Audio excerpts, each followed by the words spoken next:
Good afternoon, everybody. Welcome to our second of our professional development webinars that are hosted by Brooklyn Public Library. I'm Rachel Payne. I'm coordinator of early childhood services here at the library, and I'm delighted you all could join us. I see people are slowly trickling in. It's always fun to see the participant number increase and see people join on. Just a few housekeeping things before we get started. And this, of course, is navigating uncertainty and stress with mindfulness, which I think we could all use these days. So I'm so glad so many of you can join us. I did put a few webinars in the chat that we still have a few slots for. So I know some of these have been filling up, so please, it's good to check back periodically. Also put a link to the whole list of all the webinars. So it's good back to check periodically if you've gotten closed out of one, because sometimes people cancel and then you can hop on. Unfortunately, Zoom doesn't have a good feature for putting together a wait list, which is, so maybe next time I do this, I'll use a different platform for the registration purposes. But so there are several there, so please register if, they should be in the chat. Someone's saying they don't see them in the chat. I did send it to all panelists and attendees. I'm not sure about what's going on. All right, I will look into that. So I'm sorry they're not appearing in the chat. Thank you for letting me know. We will look into that, but we'll figure out a way to do it. We could do a screen share at the end of the program if they're not appearing. That's odd. But I appreciate for people telling me, yes, if anything's not working, feel free to put that in the chat and we will look into it. So, we did add a new webinar that I'm very excited about, and that one is going to be how libraries can be inclusive of gender expansive children. And that's going to be on June 18th at 1 p.m. So I'm very excited about that one. So that one just opened up. So there's plenty of slots in that one. So I'm gonna, all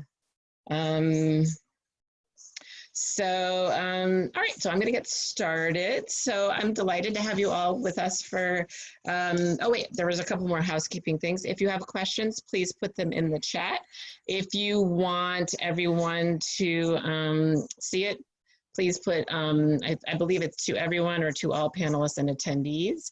If you just want me to see it, if it's like a technical question, you can just send it to panelists and I will look at it there. You can change how the screen looks. We are recording, just so you know, but if you alter your screen to make it more user-friendly for you, then that's not a problem. And let me just make sure there's nothing else. And then at the end of the session, you'll get a follow-up email. That's your proof of registration and your proof of attendance. You'll also get a link to a handout.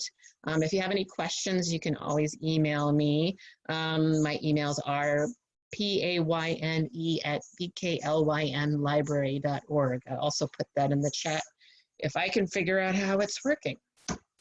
So, all right, so next up, I'm going to introduce Katie. So this is, again, navigating uncertainty and stress with mindfulness. Deep breath. So Katie Scherrer is a former children's librarian. Yay, I think you're always a children's librarian. So. Always. Always at heart. And she's a registered yoga teacher and the founder of Stories, Songs, and Stretches. And I've had the good fortune to bump into her at ALA conferences here and there. So. She's out and about in the library world still, and she is passionate about bringing more mindful culture into the library profession and using intentional movement and mindfulness to enhance school readiness in body, heart, and mind. And you can see more about from her websites, connectedcommunitiesconsulting.com and storiessongsandstretches.com. And if I can figure out what's going on with the chat, I will put those websites in there as well. So I'm gonna let Katie take it away. Awesome, thank you so much, Rachel. So I'm gonna go ahead and pull my screen here and get my presentation ready to go. So it's a real honor for me to have the opportunity to be here and to share these topics with you all. This is definitely personal to me and something that I am strongly passionate about. So just thank you very much for all of you for making the time to be here. Just kind of following up on some of the housekeeping from Rachel. And I'm okay. So yeah, you can put questions in the chat box, and I'm not going to be really tending to questions as I'm going through the webinar. It's a brief amount of time, and there are a number of practices and opportunities for personal reflection that I don't want to have rushed. But rest assured, there will be time for questions at the end. And if there's anything technical, like that, questions that you have about something technical not working or how you get credit or anything like that, those are questions to send to Rachel, just so you all know. So we're going to start this webinar perhaps a little bit different than other webinars that you've been to, with a mindful breathing practice. And this is a extended exhale practice. I'll talk a bit about it after we do it. So I invite everyone to find a way that they can sit comfortably. So if you're in a chair, scoot forward a bit in your chair so your spine can be nice and tall rather than sort of slumping in the backrest. Let the legs be uncrossed and let your feet find the floor. Hands and arms can rest wherever is comfortable for you. And if it feels okay, you're welcome to close your eyes, though you certainly don't have to. So we'll begin this practice just by connecting with the breath. So I invite you to simply feel your body breathing. So notice where it is that you feel this this sensation of your inhales and your exhales. So maybe it's at your nose or your throat. It could be down in the belly. There's no right or wrong on this. Just notice where you feel yourself breathing. And to the best of your ability, just stay there. Just feel your body breathe.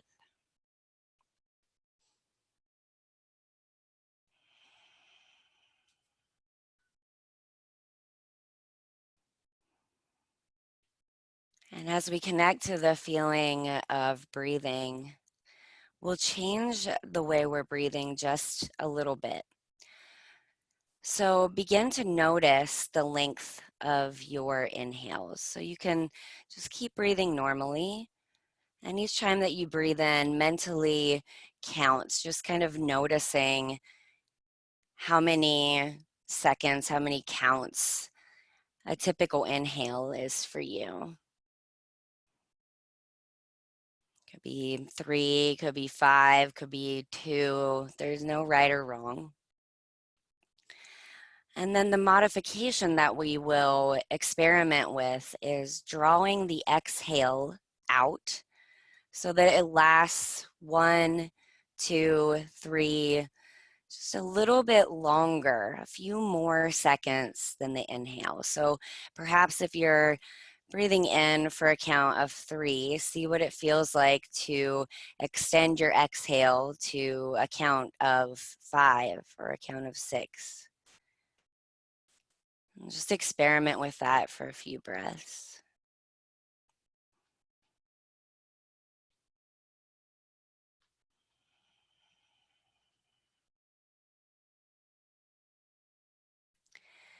And if this causes any discomfort, simply drop it and come back to feeling your natural breath as it is. But if it feels okay to you, you can continue for another breath or two with this extended exhale.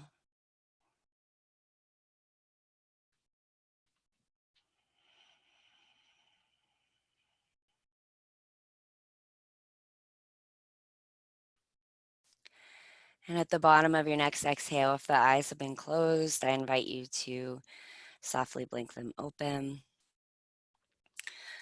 So the reason that I wanted to start with this practice in particular is because it's kind of like a hack. for our physiology. So what happens when our exhale lasts longer than our inhale is that it sends a message that lets the brain know that we are safe. And so when the brain knows that, then there are things that happen immediately in terms of our physiology.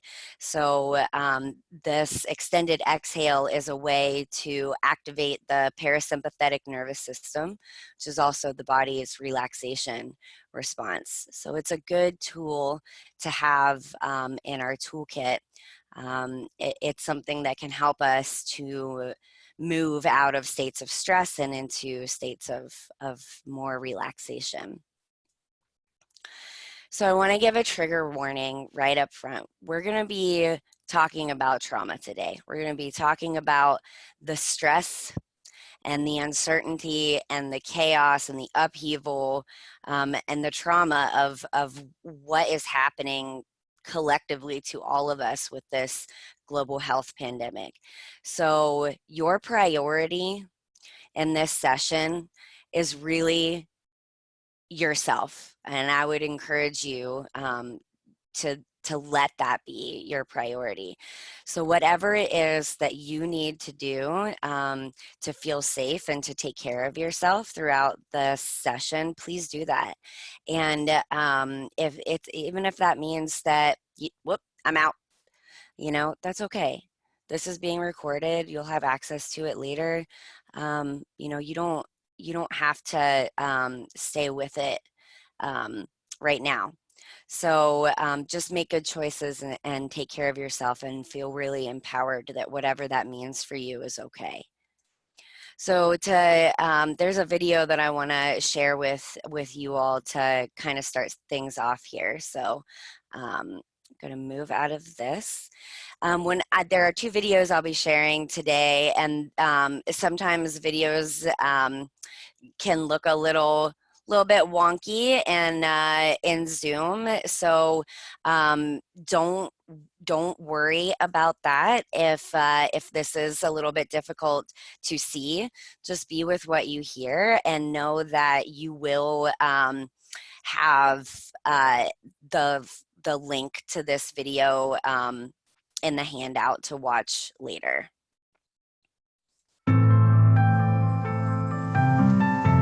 It's okay to think you're in a toxic relationship with the world right now.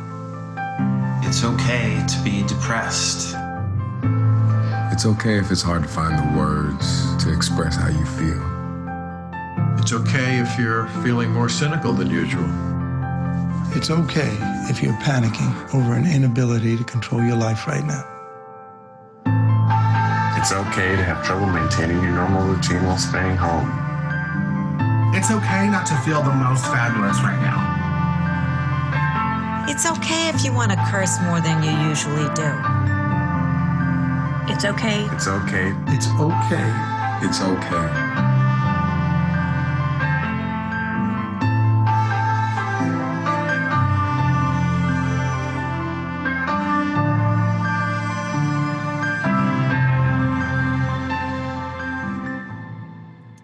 So I promise you I'm not like sponsored by HBO or anything of that nature. And this might seem kind of like a little bit, trite or something, having this HBO video. But this hit me when I saw it recently. Just this message of acknowledging that we may not feel like ourselves right now, and allowing ourselves to have permission for that to be okay, even if it doesn't feel good, is a message that I think we all really need to hear over and over and over again. So just this whole idea of talking about not feeling like ourselves can perhaps be a little intense. So at this point, I want to share another mindfulness practice, and this is a sound practice. So I'm going to use my singing bowl in this practice, and the invitation with mindfulness of sound. Previously, we were bringing our awareness to our breath. And in this practice, we'll be bringing our awareness to the sound of the bell. So again, just take a comfortable seat, let your spine be nice and tall, and if it feels okay to you, you are invited to let your eyes close. You don't have to, whatever makes you feel the most safe, and just be with the sound. Notice what you hear, notice anything that comes up, thoughts, feelings, whatever, sensations, and just keep bringing your awareness very gently back to the sound of the bell until you can't hear it any longer.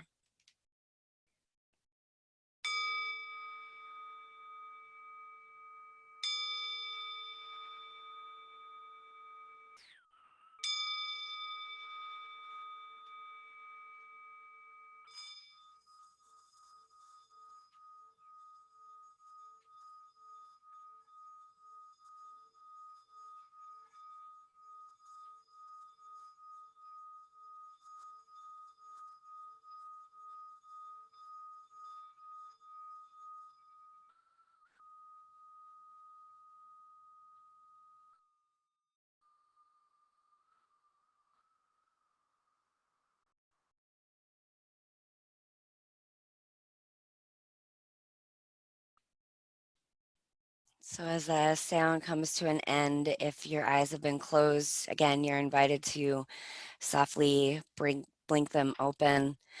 And so this is mindfulness, paying attention to one thing at a time.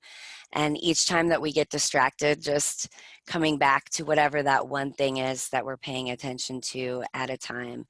And when we do this over time, it changes our brain in ways that can help us be less in a place of survival and be able to move in the world more from a place of choice. So why are we here? What's this session all about? Why we're here is, this is way less about your work and way more about you as an actual human person. So we're here to acknowledge that we're all in this collective trauma right now. Life as we knew it in many ways has been flipped around. That kind of massive uncertainty, the brain doesn't like it. And so we're going to acknowledge that and name that. And we are going to learn a little bit about the way that the brain is impacted by trauma, what happens in terms of our physiology, of our chemistry, and we're also going to learn about mindfulness and how it can help us cope with trauma and with chronic stress. So we're going to be practicing several different mindfulness techniques together in this session. We already have practiced a couple, and there will be a few more kind of interspersed throughout the information. And really, this is about building compassion. This is about gaining knowledge so that we can hopefully move from a place of judgment and criticism of whatever it is that we are feeling and experiencing in response to this trauma, and be more in a place of compassion and understanding and empowerment, and knowing that while there is a lot that is outside of our control, there is also a lot that we can do to care for ourselves while still having to navigate all of this uncertainty. So who am I? Why am I leading this session? I could give you the laundry list of titles and whatever, professional accomplishments or whatever. But for this particular session, I want to just introduce myself to you as a person, and in a much more personal way, because I'm right there with you.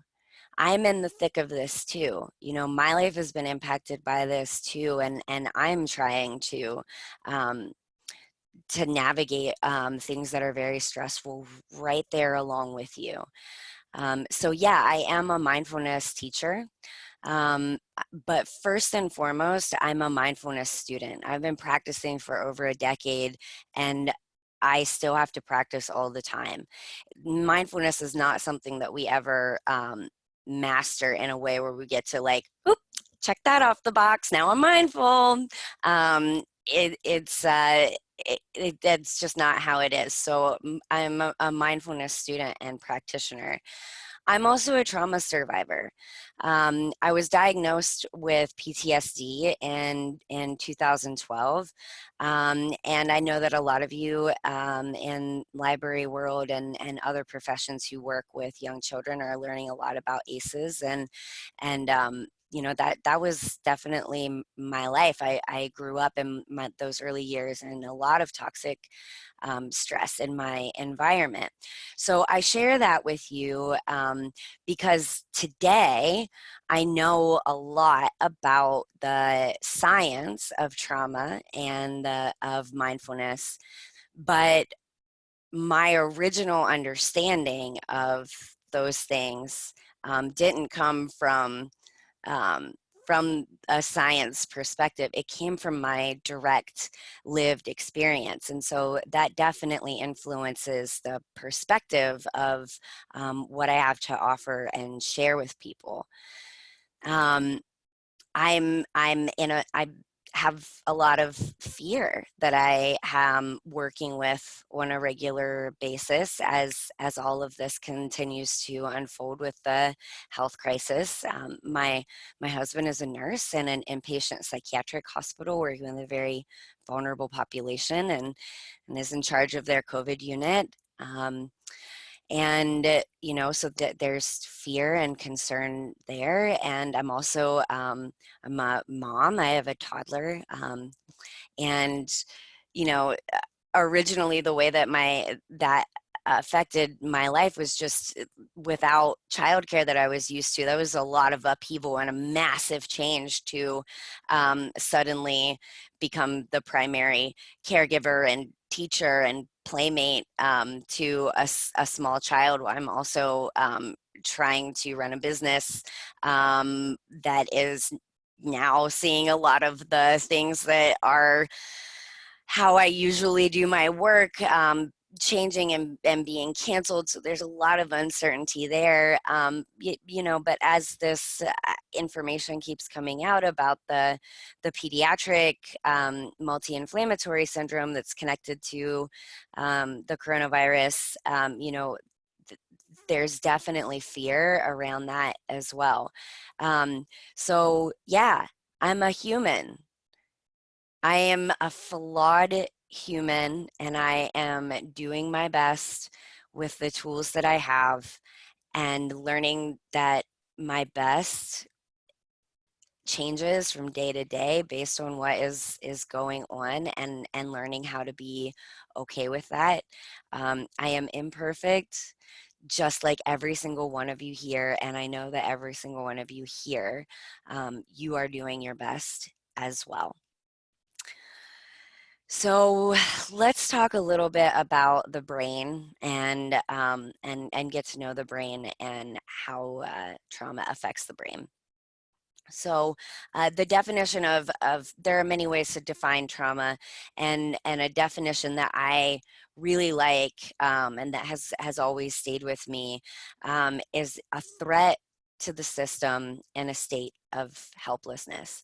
So something is threatening to us in terms of physical or mental or emotional safety or survival, and there's nothing we can do about it. Trauma affects people in lots of different ways. I heard a quote recently that trauma is not what happens to you, but it's what happens inside of you. And there's a lot to learn about this. So this is just a very basic introduction, but people can go through the same event, and one person can be really, really traumatized by it, and someone else may not be. But it's really good just kind of at a general level to get some understanding of what happens in the brain when we experience something traumatic. So let's get to know the brain a little bit. So most of us know that there are different parts of the brain that are responsible for different things, right? So one of those parts of our brain is the amygdala. And we can think of that as part of our old brain because it's in the early part of, it's one of the early parts of our brain in terms of our evolution, and it is primarily responsible for our survival.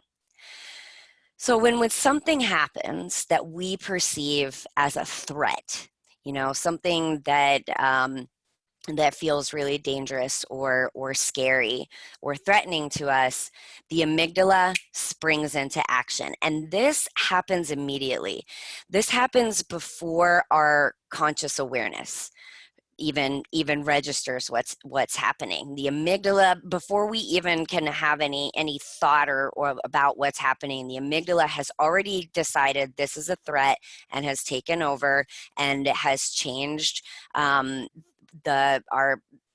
has changed what's happening inside of us physically, physiologically, to do what needs to be done for survival. So the way our blood flows, where it flows, what hormones are being produced, all of that is being changed in order to promote survival, and that's coming from the amygdala. So when this happens, when the amygdala is in control and is preparing us for, fight, flight, freeze, the newer parts of our brain, like the prefrontal cortex, where we can think long term, where we can have empathy, where we can weigh the consequences of our decisions, all of those kinds of things, it's offline. The amygdala is in control. The rest of our brain is offline. It is pure survival mode at that point in time. So when the perceived threat ends, when it's over, when the amygdala perceives safety, then this process stops and things can return to homeostasis, if you will. So, but the amygdala never forgets. It makes really sloppy sensory connections when we experience something that is traumatic or experience something that is threatening, and that gets stored like in our permanent record forever. So then as we go about our life, if whenever things happen that match in that permanent record with what has happened to us before that has been traumatic or scary, the amygdala is going to once again take over, and it's going to send the same messages to the body to do whatever whatever it has done to keep us safe in the past. And all of this happens before conscious awareness. So we're not making a thought of, oh, this is scary, I should do what has been, how I've survived in the past. This X reminds me of Y, blah, blah, blah. It's happening in an automatic way. And this is what it means to be triggered.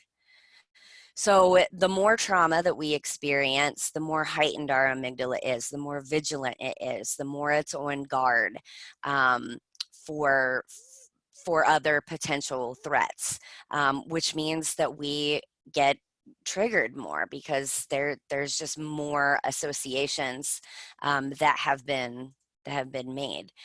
And when threats are ongoing, when that triggering is happening over and over and over again, that stress response becomes chronic. So instead of being triggered or surviving something traumatic and returning to homeostasis, if we're being triggered over and over and over again, that chronic stress becomes our homeostasis. You know, that cortisol level is up, that adrenaline level is up, that blood flow is changed, and that's sort of becomes the baseline. And this chronic state of stress has long-term effects in terms of our physical health, our physiological health, our psychological health.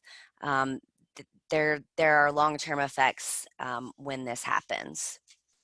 So in this current state that is stressful, and that is stressful in a way that's chronic, because this experience of this health pandemic, you know, it's continuing to go on. There are a lot of things that we might be experiencing mentally, emotionally, physically, that are not our norm.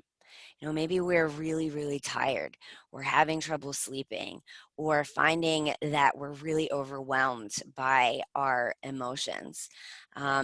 So if any of those things are happening for you, know that it is not something that you are doing wrong. This is your brain. Your brain is working really hard to keep you safe. It's doing what it knows how to do to keep you safe. And this might be some of the results of what you may be experiencing. So that's a lot. It's a lot of information. So let's take a pause here for another practice. And this practice is called 5-4-3-2-1. It comes from the world of cognitive behavioral therapy. I'll talk more about that in a second, but let's just, before we talk about it, just experience it. So again, you know, take a comfortable seat where you can be alert and awake, but relaxed at the same time, to the degree that that is possible for you. And we're going to connect with our sensory experience as it is right here in the present moment. So before closing your eyes, you're first invited to observe and mentally note 5 things that you can see right now. So just look around you and name them to yourself. 5 things that you can see. And from here on, you can keep your eyes open if you want. If you prefer to close them, that's fine as well. The next invitation is to connect with your sense of hearing and notice 4 things that you can hear in the present moment, right here, right now.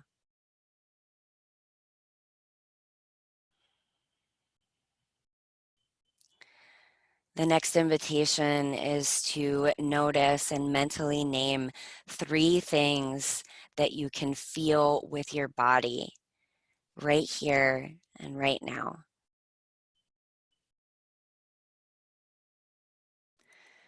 The next invitation is to connect with taste or smell. So noticing 2 things that you can taste or smell right here and right now.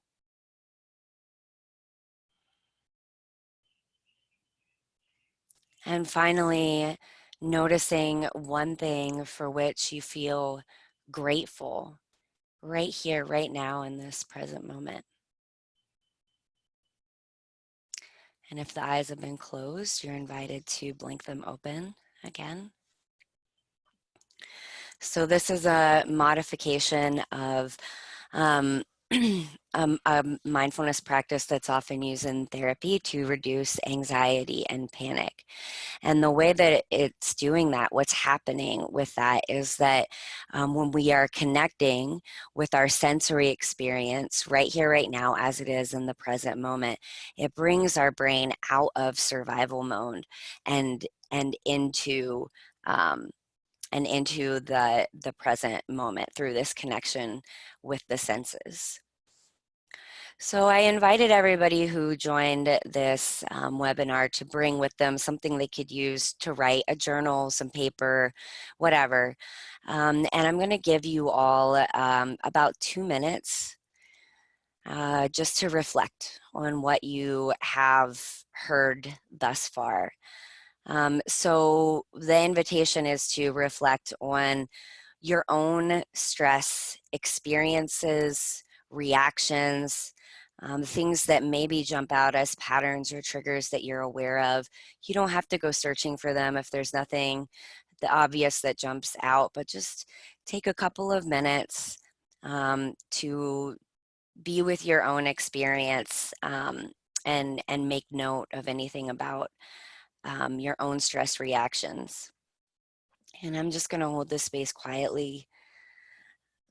You'll hear me ring a bell when it's time to just kind of wrap up your sentence, wrap up your thought before we move on to the next part of our session.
So just finish jotting down whatever it is that you want to make note of right now. And we'll move on. So we've been talking about trauma and we've been talking about the brain, and now we're going to move on to talking about mindfulness, because, you know, sometimes this can feel really heavy. And okay, great. So I'm going through something traumatic and it's like changing my brain and I'm in this stress situation. Awesome. That's super uplifting. What do I do with that? And there is hope. There's absolutely hope. And that's that's what we're going to move into. So I have another video to share with you all that I think does a really great job at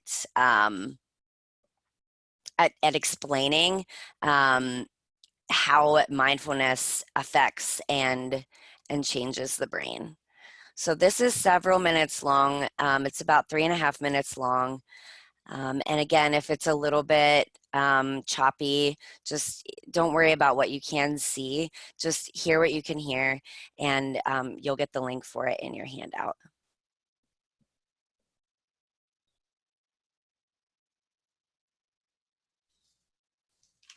The human brain is a profoundly complex organ. 90% of its activity occurs beneath conscious awareness, which means that even though we assume that we have some control of how we think, feel and behave, modern science suggests it's not so simple. The concept of neuroplasticity is a new and exciting area of science. It highlights that our brain is constantly being reshaped throughout our lives by both our experiences and our thoughts. We now know that it is the focus of our awareness that determines which brain networks are strengthened and which are weakened or lost. That means that when we get caught up in cycles of worry or irritability, these are the networks within the brain that become stronger.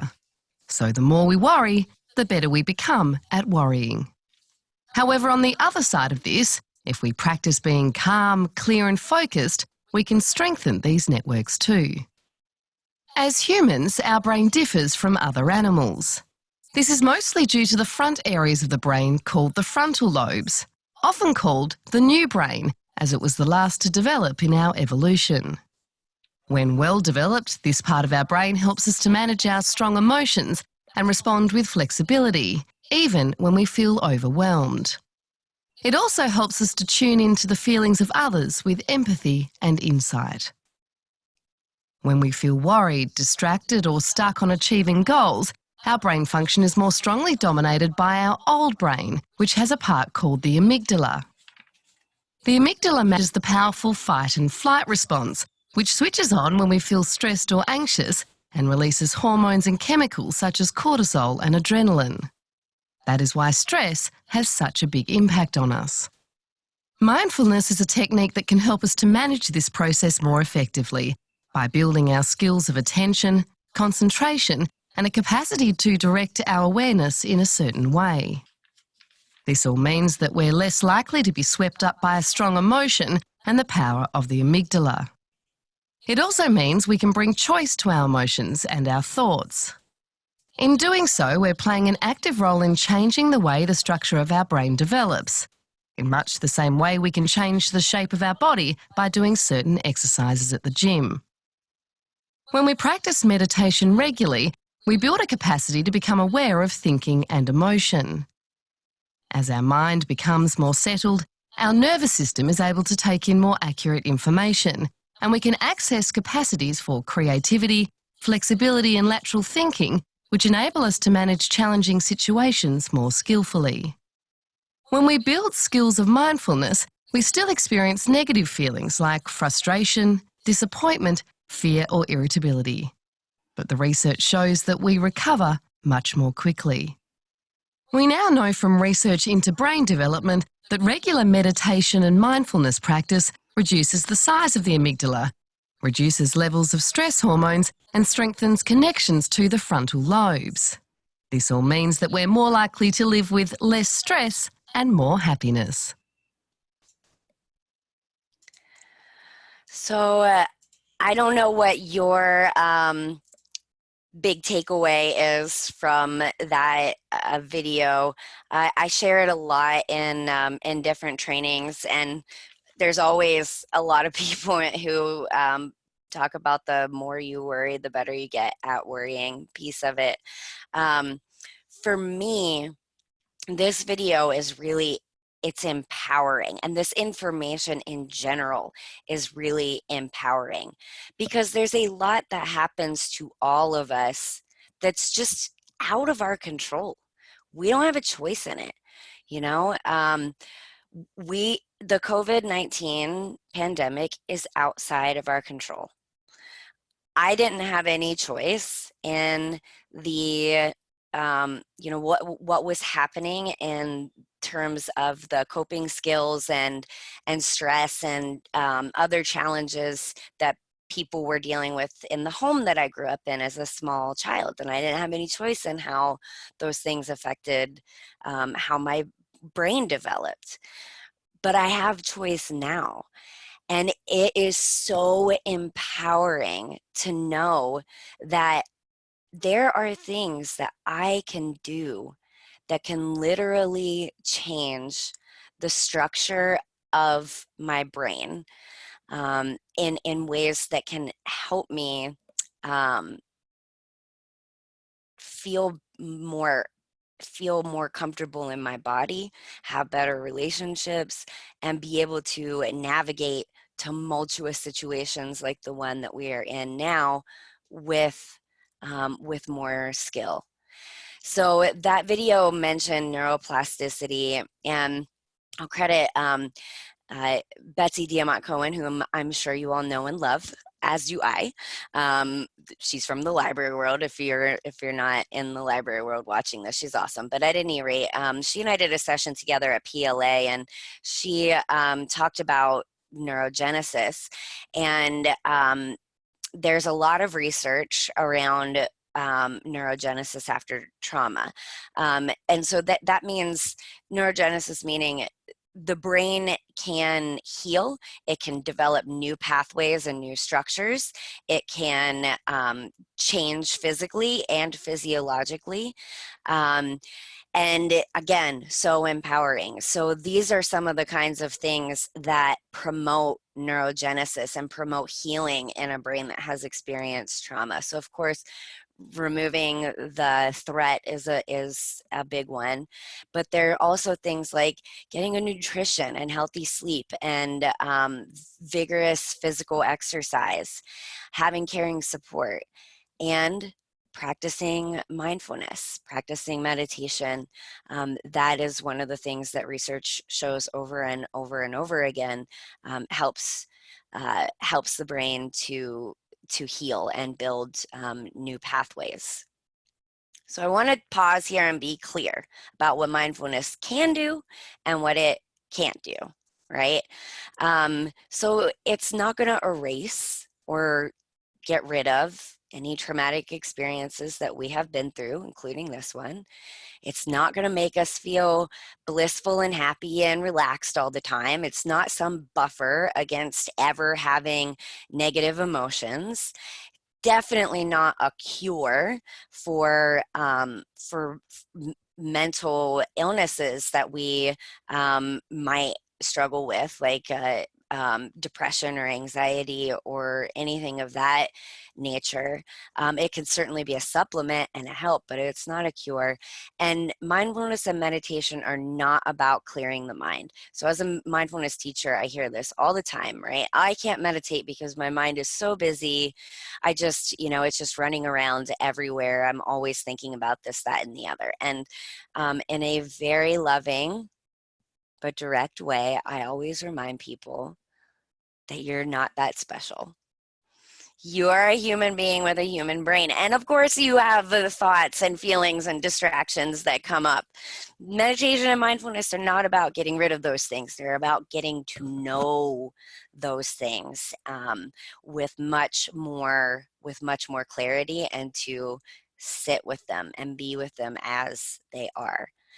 So again, not a cure for trauma or anxiety, but definitely a strategy that can help calm our limbic system and help us move in the world less from a place of survival and more from a place of perspective. So this helps us to process difficult experiences. It also helps us to build more compassion for ourselves and for others. And over time, and with practice, it can rewire our brain in ways that serve us. So I've said this word a lot, mindfulness, but we haven't defined it. What is it? What is mindfulness? I love this definition from Jon Kabat-Zinn, who is a mindfulness teacher who's really probably the person most responsible for bringing it into the secular Western context where so much research is being done in different fields. And he defines mindfulness as paying attention in a particular way, on purpose, in the present moment, and without judgment. So nearly anything can be practiced or experienced in a mindful way. It's all about being with it right here, right now, as it is, without trying to change it. So that being said, let's practice again. So again, I'll invite you, if you're in a chair, to scoot forward a bit. Let your spine be nice and tall. Feet on the floor, shoulders relaxed, face relaxed. If it feels safe and comfortable to you, you can allow the eyes to softly close. And we're simply going to breathe. We aren't doing anything fancy at all. Just find your breath in your body and be with the direct experience of feeling yourself breathe.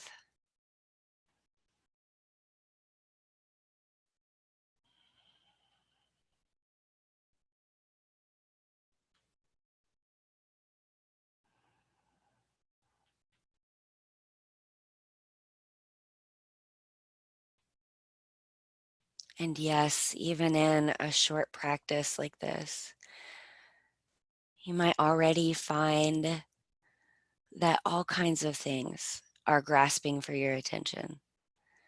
Sensations, plans, thoughts, feelings. Again, we're not trying to get rid of any of those things. Just notice each time that your awareness has been pulled away from feeling the body breathe. Notice what pulled you away, and very gently come back to placing your full awareness on that direct experience of breathing. And if you have to do this over and over and over and over again in a 30-second practice, you're doing it exactly right.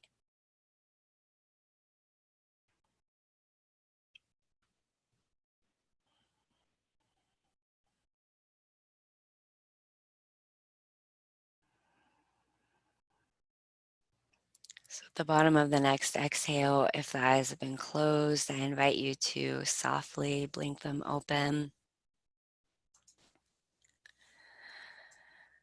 So when we're practicing mindfulness, what we're doing is we are paying attention as fully as we can to one thing as it is in the present moment. So we've just been paying attention to the breath in this way. So I'll give you a very short personal reflection opportunity again here. We've experimented with several kinds of mindfulness practice already in this short session. We've done the extended exhale breathing. We've done mindful listening with the bell. We've done 5, 4, 3, 2, 1, moving through the senses.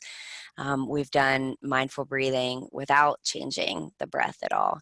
So just make note for yourself, anything that has resonated with you, practices that have felt right, whatever that means to you. And you may want to make note as well of any other kind of self-care that you have in your toolkit that promotes neurogenesis. And so those things like good nutrition, good sleep, exercise, all of that. So I'll hold space for about 1 more minute and then I'll ring a bell. I'm sorry, Katie, just to remind you, we need to probably wrap up in just a little bit for Q&A. Yep, for sure. Thanks.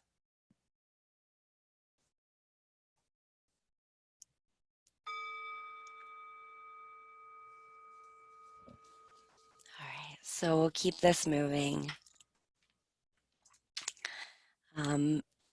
And I just want to remind folks here that that you are not alone in this experience. And Jon Kabat-Zinn talks about 7 principles of mindfulness, and 2 of them I think are really relevant here. And this is the last main point that I want to make. One of them is acceptance. So there are a lot of things that are happening right now that are outside of our control. And our lives are going to be in upheaval because of that for a while. And other people are affected by this as well. And those are things that we can work to accept. We don't have to like them, right? But they are what they are. But recovery is possible, and we will get through this, and we can have skills that help us navigate this. The other one is non-judgment, and this is really where compassion comes in. So just remember, like, it's okay to feel whatever it is that you're feeling. Their feelings are just feelings. They come, they go, they change. They don't define who you are, and they don't define who anyone else is either. And so the more we can cultivate compassion for ourselves as we go through this experience, the more that we can cultivate compassion and non-judgment for others as we all go through this experience as well. And again, it might take some time, it might take some work, but recovery from this is absolutely possible. So I will turn it over to some questions now. I'm going to open up the chat to see questions. And as I get this sort of situated, I just want to let folks know there's lots of ways that you can be in touch with me and learn more about my work if you're curious about that. The social medias, blah, blah, blah, all of that stuff. Are there, and I have 2 more webinars coming up with Brooklyn Public Library, one on sharing mindfulness specifically with young children, preschool-age children, and one on implementing trauma-informed care into library settings. So, Yeah, I put the links to those webinars earlier in the chat, and if you have a question, please open up your chat and you can type it in there.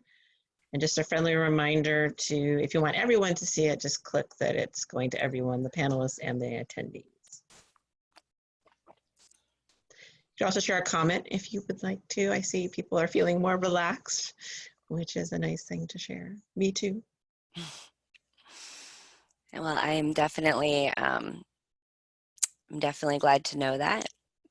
Mindfulness doesn't always feel relaxing. Sometimes it's really hard. But to those who are feeling a little bit more relaxed, I'm certainly glad to know that.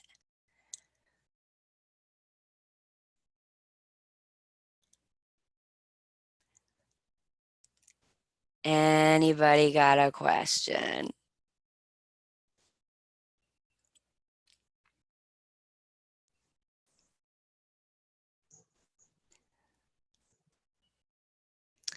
Well, hey, so Rachel, if it's okay with you, oh, okay, cool.